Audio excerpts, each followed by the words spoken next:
یو صحابي پیغمبر علیه السلام ته راغلی جمعې نه غیر خبره کوي د الله محبوبه وي دکان کومه دکاندار یم خو کله کله داسې وشي چې ګاهک راشي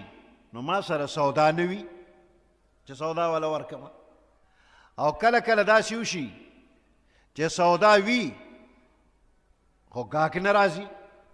او کله داسې وي چې سودا هم را سره شته او ګاهک هم راشي خو برکت پکې نشته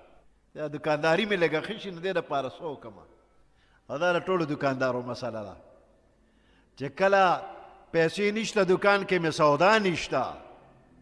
او کله وی سودا شته خو ګاهک نشته او کله سودا هم شته ګاهک هم شته خو بې برکته دی قرضدار یم نو ده ته اوس پیغمبر علیه السلام وظیفه ښیي وی دم علی الصلاة و دم علی الطهاره دوام کوه په مانځه باندې همیشه مونځ کوه او همیشه اودس کې اوسېږه دکاندار دی همیشه اودس کې وي او د مانځه د پابندي کوي مانځه ته اهمیت ورکه ستا دکانداري به ښه وي ګاهک به هم وي سودا به هم وي برکت به هم پکې وي خو د دې مونځ به د څه برکت وي چې امام پسې نیت دې تړلي او زړه دې دکان کې وي چې دی به سلام کله ګرځوي چې ورمنډه کمه سلام ګرځولو سره خو چې یو طرف ته سلام وګرځو نو دی د صفه بیا وتلي دویم سلام جوړ دکان کې ګرځوي نو لږ توجه سره مونځ وکړه مونځ په توجه وکړه په اودس کې اوسېږه بیا به دکاندارۍ کې برکت وي او د جمعې په ورځ باندې عراق ابن مالک رضی الله تعالی عنه وایي چې د جمعې د مانځه نه فارغ شي نو ګیټ ته راشه د جومات دروازې ته او هلته ودرېږه بیا دا دعا وکړه اللهم انی اجبت دعوتک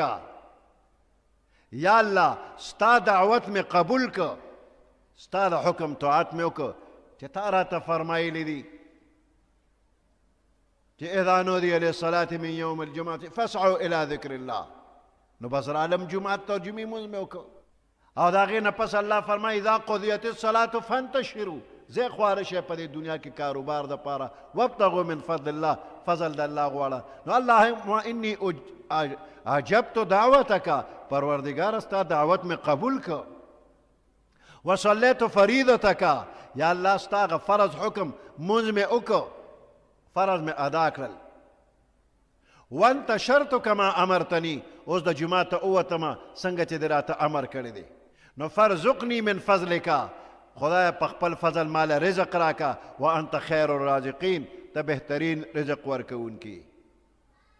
نو چې کله بنده د جمعې مونځ وکړه او د جومات گیټ کې دا دعا وکړه دی خپل تجارت له لاړه د ده په دې تجارت او په کاروبار کې الله برکت اچوي او بیا ځله پکې برکت الله را اچوي او بیا ځله